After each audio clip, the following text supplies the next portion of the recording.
ஹாலிடேஸ்னாலே அது நம்ம ஜிடி ஹாலிடேஸ் தான். South India's #1 travel brand. Lyca production Subaskaran வழங்கும் அஜித் குமார் நடிக்கும் விடாமுயற்சி வெற்றி நடை போடுகிறது.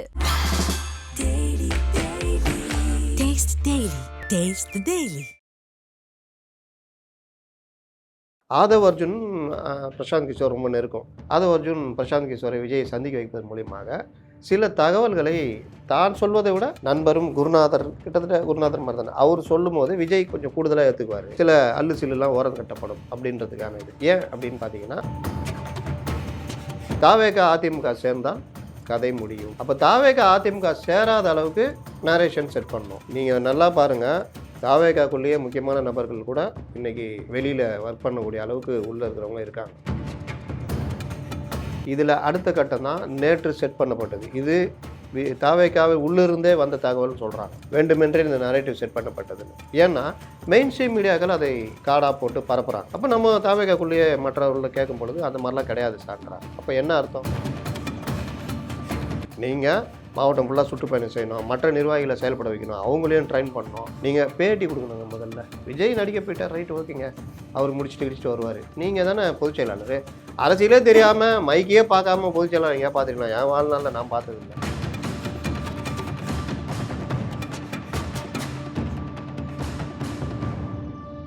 வணக்கம் சார். வணக்கம். தமிழக வெற்றி கழகம் நீங்கள் க்ளோஸாக மானிட்டர் பண்ணி நிறையா கட்டுரை எழுதிட்டு இருக்கீங்க, நாங்களும் அதை பார்த்துட்ருக்கோம். இந்நிலையில் நேற்று விஜய் தலைமையிலான கூட்டணியை மட்டும்தான் வந்து யார் வராங்களோ அவங்களுக்கு மட்டும் தான் வந்து நாங்கள் கூட்டணிக்குள்ளே வந்து கொண்டு வருவோம் அப்படின்னு சொல்லி ஒரு பல்வேறு மெயின் ஸ்ட்ரீமில் வந்து பிரேக்கிங் நியூஸாக போச்சு. நான் உண்மையிலே நீங்களும் ட்வீட் போட்டிருந்தீங்க. அதில் வந்து ஏதாச்சும் விஜய் அஃபிஷியலாக அறிக்கை கொடுத்துருக்காரா இல்லை, தேடி பார்த்தாலும் இல்லை. ஏதோ தமிழக வெற்றி கழக செய்திகள்னு ஒரு ட்விட்டர் ஹேண்டில், அதுவும் வெரிஃபைடாக இருக்குது, அதில் இந்த மாதிரி செய்தி வந்திருக்கு. உடனே வந்து மெயின் ஸ்ட்ரீம் மீடியாலாம் கேரி பண்ணியிருந்தாங்க. இப்போ ஆல்ரெடி வந்து ஏடிஎம்கே தாவேகா கூட்டணி போமான்ட்டு எல்லாரும் ஒரு பேசு பொருளாக இருக்குது சூழ்நிலையில் இந்த மாதிரியான ஒரு செய்தி எப்படி சார் பார்க்குறீங்க? இந்த ஒரு அதாவது நான் அதுக்கு முன்னாடியே ஒரு விஷயம் பேசியிருந்தேன். என்னென்னா, இன்றைக்கி இருக்கிற அரசியல் சூழ்நிலையில் 26 நோக்கி எல்லாருடைய எய்மும் நகர்ந்துகிட்டு இருக்கு. ஒரு பக்கம் திமுக கூட்டணி பலமாக இருக்குது. அவங்க வந்து 2019, 21, 24, 26 நோக்கியும் நகர்ந்துக்கிட்டு இருக்காங்க. 3 தேர்தலில் தொடர் வெற்றி, உள்ளாட்சி தேர்தல் வெற்றின்னு. இந்த பக்கம் அவங்க ரொம்ப ப்ரில்லியண்ட்டாக பிஜேபி ஏடிஎம்கே ஒன்று சேராத அளவுக்கு ஒர்க் பண்ணுறாங்க. பிஜேபி ஒரு பெரிய கட்சின்னு ஒரு இமேஜை உருவாக்கி 24ல் ஏடிஎம்கே காலி பண்ணாங்க. அதில் தான் பிஜேபிக்கு பர்சன்டேஜ் ஏறிச்சு. அது அண்ணாமலையுடைய வெற்றியாகவும் பார்க்கப்படுகிறது. அதுவும் ஒரு காரணம், ப்ளஸ் இவர்களுடைய அந்த இதுவும் காரணம். அப்போது இனி 26ல் இந்த வெற்றி அப்படியே தொடரணும்னா இவங்க அந்த கூட்டணி கட்சியை கையில் வச்சுக்கணும். ஆனால் இவங்க தொடர்ச்சியாக அந்த பெரிய மனோபாவத்தில் அணுகுனதில் எல்லாருக்குமே வெறுப்பு, காங்கிரஸ் உட்பட. இப்போ நேற்று ஒரு இது கூட எழுதியிருப்பேன். அதாவது இந்தியா கூட்டணியே கை கழுவி விடலான்ற முடிவு காங்கிரஸ் வந்துடுச்சு. மாநிலங்களில் அந்தந்த கட்சிகள் முடிவு எடுக்கட்டோன்னு. அப்போ கிட்டத்தட்ட இந்த இப்போ இருக்கிற நெருக்கடியும் காங்கிரஸுக்கு தெரியும். 21ல் அது இல்லை, வேறு ஆப்ஷனே இல்லை. ஆனால் 24ல் 2 ஆப்ஷன் இருக்குது, தாவேகா அண்டு ஏடிஎம்கே. அப்போ காங்கிரஸும் 65 சீட்டு கேட்குற முடிவுக்கு வந்துட்டாங்க. மற்றவர்களும் பார்த்தீங்கன்னா ஆலூர் ஷா நவாஸே 6 சீட்டுக்கு சொன்னால் கையெழுத்து போட மாட்டேன்ற அளவுக்கு பேச வன்னியர்ஸ் 25 கேட்குறாரு. சண்முகம் ஆரம்பிச்சிட்டாரு. மாநாட்டிலேயே தோழர்கள் எல்லாருமே டபுள் டிஜிட் வாங்கணும், நம்ம யார் பிரதான இல்லை தனியாக போயிடுவோன்ற அளவுக்கு வந்துட்டாங்க. அப்போ இது எல்லாம் என்ன காட்டுதுன்னா, திமுகவுக்கு 2026ல் ஒரு நெருக்கடியை கொடுக்கும், இல்லைன்னா வெளியேறுவார்கள். அப்போ இந்த கூட்டணி அப்படியே வெளியேறுது, ஒரு அதிமுகவோட சேர்த்துனா தட்டு கீழே இறங்கிடும். அது திமுகவுக்கு பெரிய பாதிப்பு. இது திமுகவுக்கு நல்லா தெரியும். சரி, கூட்டணி கட்சிகளை பார்த்துக்கலாம். அடுத்த ஆப்ஷன் என்ன இருக்குது? தாவேகா அதிமுக சேர்ந்தால் கதை முடியும். அப்போ தாவேகா அதிமுக சேராத அளவுக்கு நரேஷன் செட் பண்ணணும். நீங்கள் நல்லா பாருங்கள், தாவேகாக்குள்ளேயே முக்கியமான நபர்கள் கூட இன்றைக்கி வெளியில் ஒர்க் பண்ணக்கூடிய அளவுக்கு உள்ளே இருக்கிறவங்க இருக்காங்க. ரொம்ப வேதனையான செய்தி. இன்னொரு பக்கம் இந்த நரேட்டிவ் செட் பண்ணுறது எதுக்குன்னா, நீங்கள் கரெக்டாக பார்த்தீங்கன்னா இந்த ஈரோடு கிழக்கு எலெக்ஷனு நீங்கள் அதில் ராஜநாயகம் போய் பண்ணுறாரு.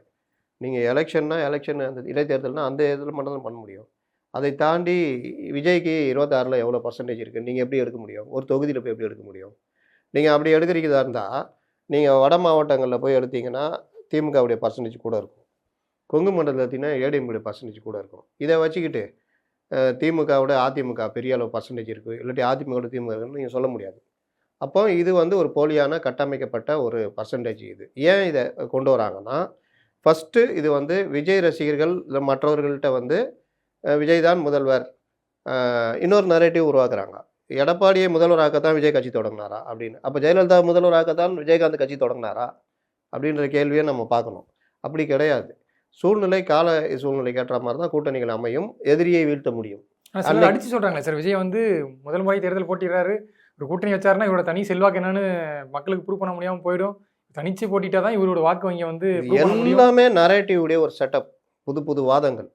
நீங்கள் அன்னைக்கு 2011 ஜெயலலிதா வந்து யோசிக்கிறாங்க, விஜயகாந்த் சேர்க்கலாமா வேணாம், இவர் ஒரு கட்சி இதெல்லாம் நம்ம அப்படின்னு யோசிக்கிறாங்க. சோ போன்றவர்கள் இல்லை விஜயகாந்த் சேர்த்தா தான் நீங்கள் திமுக அணியை வீழ்த்த முடியும், இல்லைன்னா கஷ்டம் அப்படின்னு உணர வைக்கிறாங்க. அதற்கு பிறகு சேர்றாங்க, விஜயகாந்தையும் பேசுகிறாங்க. விஜயகாந்தும் கடவுளோட கூட்டணி அப்படின்றத விட்டு திமுகவை வீழ்த்தணும்னா இன்றைக்கி நம்ம இருக்கிற நிலைமை, நம்முடைய உயரம் என்னென்னா அதிமுகவோட கூட்டணினா இப்படி தான், நமக்கு 41 சீட்டு அப்படின்னு சூழ்நிலை உணர்ந்து சேரும் பொழுது அந்த கூட்டணி வெற்றி பெறுகிறது. திமுக 3வது இடத்துக்கு தள்ளப்படுகிறது. விஜயகாந்த் எதிர்க்கட்சி தலைவர் ஆகிறாரு, 29 சீட் ஜெயிக்கிறாங்க.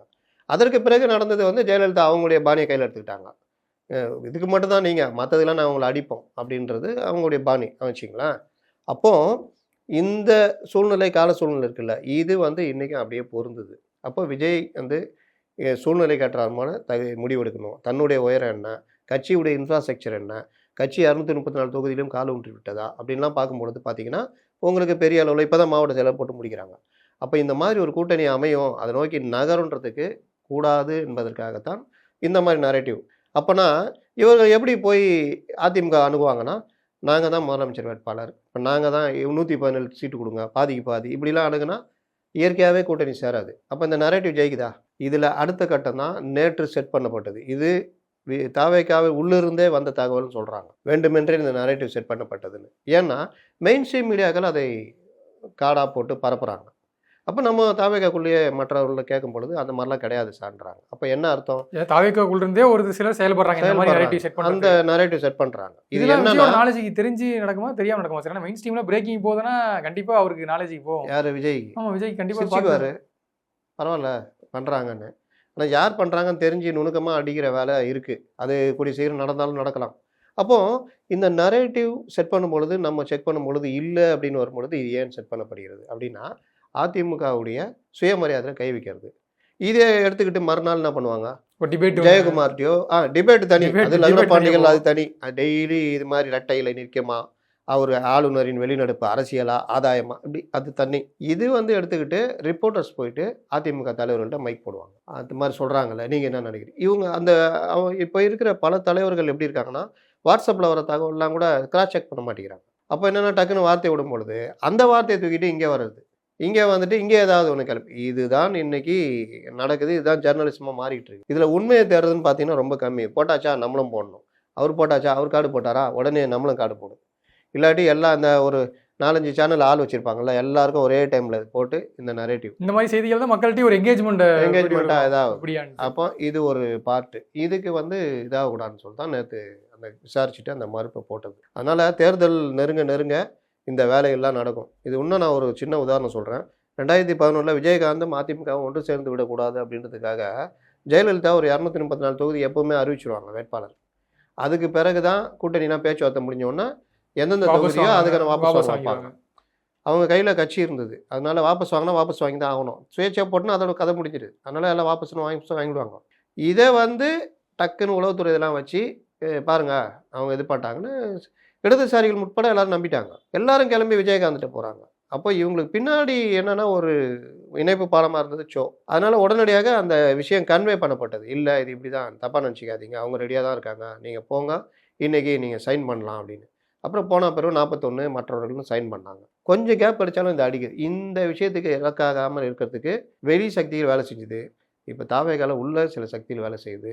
எப்படி போகும்னு தெரியாது. ஏன்னா சூழ்நிலையை பொறுத்து தான் எல்லாமே தீர்மானமாகும். நம்ம இதுன்னு சொல்கிறோம், அவ்வளோதான் சார். ஆனால் இப்போ சமீபத்திய செய்தி இப்போது பிரேக்கிங்காக ஒன்று கிடச்சிருக்குன்னா, பிரசாந்த் கிஷோர் அவர்கள் வந்து விஜயோட ஒரு சந்திப்பு, இதுக்கு வந்து ஆதவ அர்ஜுனா ஏற்பாடு பண்ணி இந்த ஒரு மீட்டிங் நடந்துட்டு இருக்குன்னு சொல்லி ஒரு செய்தி வந்திருக்கு. சொல்லுங்கள் சார். ஏன்னா ஆல்ரெடி வந்து இப்போது இவர் தான் பிரச்சார அந்த இதுக்கு பொதுச் செயலாளராக வந்து ஆதவ அர்ஜுனா போயிருக்காரு. ஆல்ரெடி ஒரு தேர்தல் வியூக வகுப்பாளர் ஜான் ஆரோக்கியசாமி அங்கே இருக்காரு. இப்போது பிரசாந்த் கிஷோரும் உள்ளார வந்து ஒரு மீட்டிங் நடந்திருக்குன்றாங்க.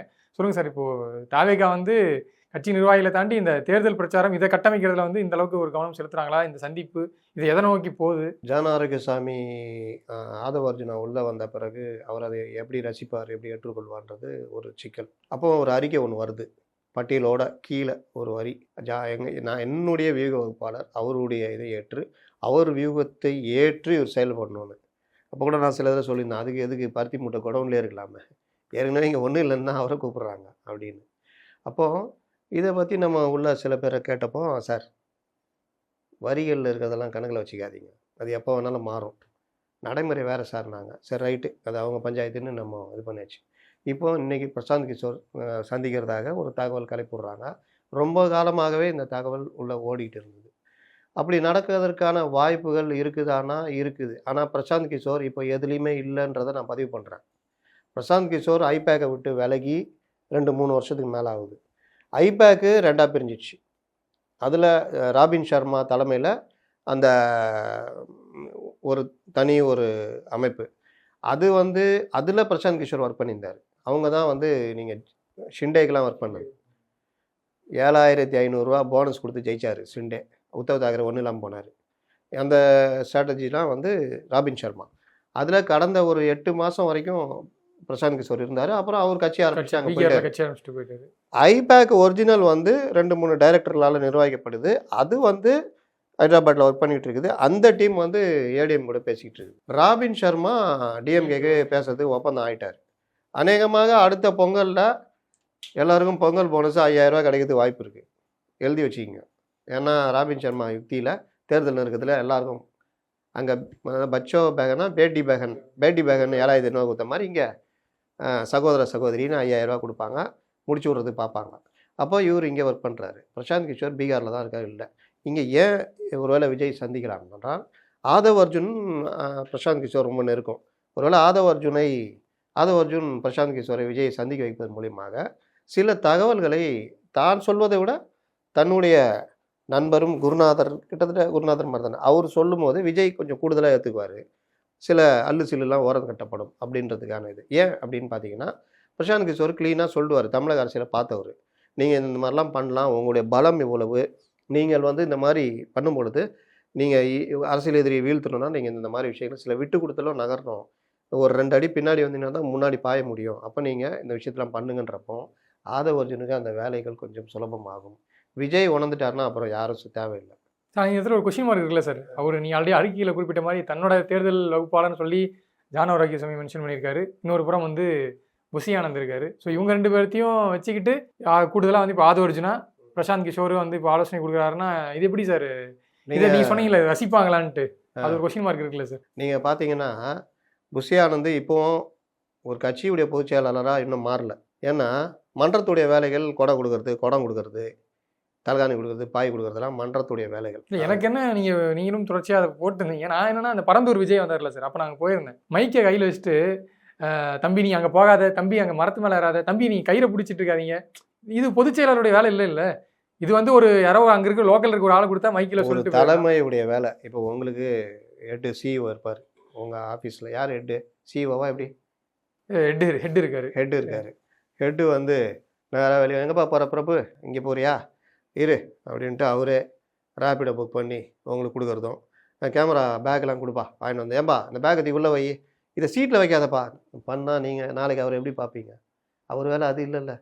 அவர் வேலை இந்த அசைன்மெண்ட்டு, இந்த இது எவ்வளோ போகுது, எது பேஜ் இருக்குது, யார் பேசினா நல்லா போகுது, எந்த இது கண்டென்ட்டு போகுது, இதை தவிர்க்கணும், இதை சேர்க்கணும், இதை கொண்டு இதான அவருடைய வேலை. உங்களுக்கு வழிகாட்டு தான் அவருடைய வேலை. அதை தாண்டி இது பண்ணுறதில்ல. அப்போ ஒரு தலைமை என்பது தனக்கு கீழே 10 தலைமைகளை உருவாக்குவது, அவர்களை செயல்பட வைப்பது, தன்னுடைய வேலையை பிரித்து கொடுப்பது. அதுதான் ஜனநாயகம். அங்கே தான் ஒரு கம்பெனி ஒர்க் ஆகும். அதுக்கான ஸ்பேஸ் அவருக்கு அங்கே இருக்கான்னு ஒரு கொஸ்டின் இருக்குல்ல சார்? அதுதான் பிரச்சனை. நான் விசாரித்தவரையிலும் பலர்ட்டே அவர் அந்த ஸ்பேஸ் கொடுக்க மாட்டேங்கிறாரு. அவர் என்னென்னா விஜயுடைய நெஞ்சத்தில் இடம் பிடிச்சிட்டாரு. அவர் ஒரு சிறந்த என்ன சொல்கிறது, நம்ம ரசிகர் மன்ற தலைவர்ன்றீங்களா? ஈவெண்ட்டு செட் பண்ணுறதுக்கு பெரிய ஆள், கூட்டத்தை கூட்டுவார், இந்த ரசிகர் மன்றத்துக்கான நிர்வாகி. ஆனால் அதை தாண்டி அவர் ஏதாவது பண்ணுவாரான்னு பார்த்தா ஒன்றும் பெருசாக அரசியல் தலைவராக அவர் பண்ணல. அரசியல் கட்சினா எப்படி இருக்கணும்? நீங்கள் மாவட்டம் ஃபுல்லாக சுற்றுப்பயணம் செய்யணும், மற்ற நிர்வாகிகளை செயல்பட வைக்கணும், அவங்களையும் ட்ரெயின் பண்ணணும், நீங்கள் பேட்டி கொடுக்கணுங்க. முதல்ல விஜய் நடிக்க போயிட்டார், ரைட்டு ஓகேங்க, அவர் முடிச்சுட்டு வருவார். நீங்கள் தானே பொதுச் செயலாளர். அரசியலே தெரியாமல் மைக்கையே பார்க்காம பொதுச் செயலாளர் எங்கேயா பார்த்துக்கலாம்? என் வாழ்நாளில் நான் பார்த்ததில்லை. தலைவர் பேர்ல சில அறிக்கைகள் வருது. அதே மாதிரி பொதுச் செயலாளர் சார்பிலையும் சில அறிக்கையெல்லாம் தேவையில்லைங்க. நீங்க தான் விஷுவலா தான், நீங்க தான் நேரடியா இருக்கீங்களா, கல அரசியல் பிசிக்கலா நீங்க இருக்கீங்க. கல அரசியல் நீங்க இருக்கீங்க. கல அரசியல் நேரா வாங்க, டி நகர் வர்றீங்களா, அங்க பேசுங்க. அதை விட்டுட்டு பைக்ல வந்துட்டு 4 பேருக்கு தெரியாம அந்த அம்மாவே திரும்பி பாக்குது, என்னடா யாரா ஒரு மனுஷன் கம்பு நட்டுட்டு இருக்காருன்னு பார்த்தா அது கொடை. ஓ கொடை கொடுக்குறீங்களா அப்படின்னு. இது வந்து மன்றத்துடைய வேலை, இது பொதுச் செயலாளர் வேலை கிடையாது. அப்போ அவர் இன்னும் அந்த இதுக்கு மாறலன்றது தான் இது. இப்போ பாயிண்ட்டுக்கு வருவோம். பொதுச் செயலாளர், வியூக வகுப்பாளர், இந்த வார்த்தைகள் சேர்க்கறதெல்லாம் கணக்குலேயே எடுத்துக்காதீங்க. உங்களுக்கு நடைமுறையில் கொண்டு போகிறதுக்கு இப்போ Aadhav Arjuna propaganda general secretary அப்படின்னா அவர் சில விஷயங்களை கொண்டு வருவார்.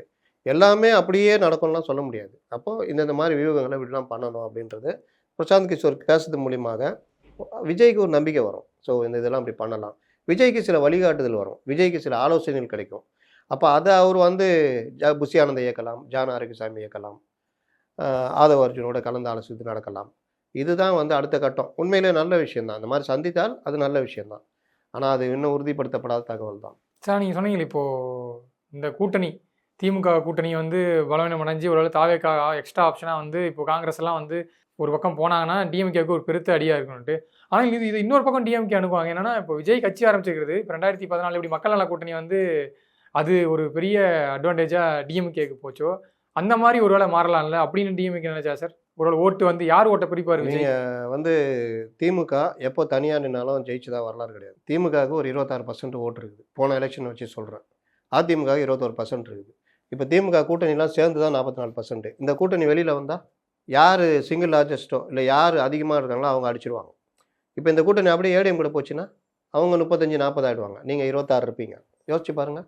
ஒரு 10%ல் இன்றைக்கி ஒன்றும் இல்லாமல் போயிட்டார் ஆம் ஆத்மி. காங்கிரஸை சேர்த்துருந்தால் ஏதோ சில தேறி இருக்கலாம். அப்போது இந்த வாக்கு சதவீதம் இந்த கூட்டணிகள் அமைத்து தேர்தலை சந்தித்து வெல்வது அப்படின்னு தான் தமிழ்நாட்டுடைய அரசியல் களமாக மாறிப்போச்சு.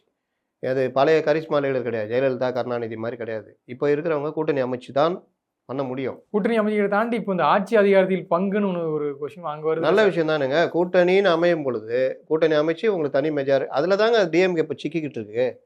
நாங்கள் அதிகமாக நின்று நாங்கள் மெஜாரிட்டி ஆகணும், அதுக்காக நீங்கள் சீட்டை குறைச்சிங்க, இப்படி தான் அவங்களுடைய டிமாண்டு 21ல். இப்போ அதை அவங்க ஏற்றுக்க மாட்டாங்கன்றேன். வேற கட்சி சேர்ந்தவங்களுக்கு டெப்டி சிஎம் கொடுக்குறதா கொடுப்பீங்க? கொடுங்க, அது இல்லை, எங்களுக்கு ஜாஸ்தி சீட்டு கொடுங்க, அவ்வளோதான். அப்போது ஆட்டோமேட்டிக்காக நீங்கள் மெஜாரிட்டி கிடைக்கலன்னா அந்த இடத்துல கலைஞர் மாதிரி சாமர்த்தியமாக 2006 நான் தான் முதலமைச்சர், யாருக்கும் அமைச்சர் கிடையாது, நீங்களாம் வெளியிலேருந்து ஆதரிங்க, உங்கள் தேவைகள் என்ன நான் பார்த்துக்கிறேன்றது கொண்டு போகலாம். அந்த மாதிரி ஒரு இதை கொண்டு போக முடியுமா ஸ்டாலினால் அப்படின்றது ஒரு பார்ட்டு. 60 சீட்டு காங்கிரஸ் கேட்குது, 65 கேட்குதுன்னா ஒரு 45ல் நிறுத்துறீங்க வச்சுக்கோங்க, 45. சிபிஎம் சிபிஐ ஆளுக்கு 10னா 75, 40 45 30 75 ப்ளஸ்ஸு விடுதலை சிறுத்தைகள் ஒரு 15னா இதுவே 90 சீட் ஆகிடுது. மீதி பார்த்தீங்கன்னா 144 சீட்டு. இந்த 144ல் நின்று 118 வாங்கணும். இதில் இந்த கேட்குறதெல்லாம் கொடுக்க தயாரா அப்படின்னு பார்த்தா இன்றைக்கி இருக்கிற திமுக தலைமை அவங்க வேறு மாதிரி நினச்சிட்டு இருக்காங்க. ஏன்னா கூட இருக்கிறவங்க எல்லாம் நாம் வேறு லெவலில் நம்ம ஜெயிச்சிருவோம், நம்ம அடிச்சிருவோன்னு. அப்போது சில பேர் வெளியே போனாலும் பரவாயில்லன்ற மனப்பான்மையில் இருக்காங்க. இது வந்து கூட்டணியை அந்த பக்கம் தள்ளுற ஏற்பாடு. இது ஒரு பார்ட்டு. இன்னொன்று தாவேகா தனியாக நின்னா 12 to 15 அப்படின்னு வச்சுக்கோங்க. அது விழலுக்கிற தண்ணீர் மாதிரி போயிடும். ஏன்னா லாஸ்ட்டில் டிஎம்கே கூட்டணி ஜெயிக்கிறதுக்கான வாய்ப்பாக போகும். இங்கே ஒன்றும் வராது, ஏடிஎம்கே ஒன்றும் இல்லாமல் போயிடும். ஏடிஎம்கே தனியாக ஒன்றும் இல்லாமல் போயிடும். அப்போ ஏடிஎம்கே தாவேகா சேர்றாங்க, கூட சில பேர் சேர்றாங்க. இப்போ இவர் மார்க்சிஸ்ட்லாம் நிற்கிற மாதிரி இல்லை, வெளியில் வர்றாங்கன்னு வச்சுக்கோங்க. அப்போ அந்த கூட்டணி பலமாச்சுன்னா அந்த கூட்டணி அடிக்கும். இதில் இன்னொரு அடி வாங்கக்கூடிய கட்சிகள்னு பார்த்தீங்கன்னா பாஜகவும் நாம் தமிழர் கட்சியும். இப்போ இன்றைக்கி இந்த ஈரோடு இதெல்லாம் வச்சுக்கிட்டுலாம் பேசுகிறாங்க. ஆனால் நடைமுறையில் பார்த்தீங்கன்னா இந்த 8% தக்க வைக்கிறது ஒரு பெரும்பாடு தான் சீமானுக்குன்னு சொல்லலாம். பாஜக 11%லாம் வராது. சட்டமன்ற தேர்தல்ன்றப்போ ஒரு 4-6% வந்தால் பெரிய விஷயம். அதுக்கும் அண்ணாமலை தலைவராக இருக்கணும். அப்போ இவ்வளோ பிரச்சனைகள் இன்றைக்கி அரசியல் இருக்குது. அதனால தான் சொல்கிறேன், கூட்டணி அமைவதை நோக்கி நகர்ற வேலையை, கூட்டணி அமைக்கிற வேலையை கட்சிகள் செய்யணும். இதில் நீக்கு போக்காக கலைஞர் மாதிரிலாம் பண்ணால் யார் பண்ணுறாங்களோ அவங்க ஜெயிப்பாங்க. நிறைய விஷயங்களை நேரம் ஒதுக்கி இப்போ வந்துட்டீங்க. நேரத்துக்கு நன்றி. நன்றி. ஹாலிடேஸ்னாலே அது நம்ம ஜிடி ஹாலிடேஸ் தான், south India's #1 travel brand. Lyca production Subaskaran வழங்கும் அஜித் குமார் நடிக்கும் விடாமுயற்சி வெற்றி நடை போடுகிறது. Taste the Daily.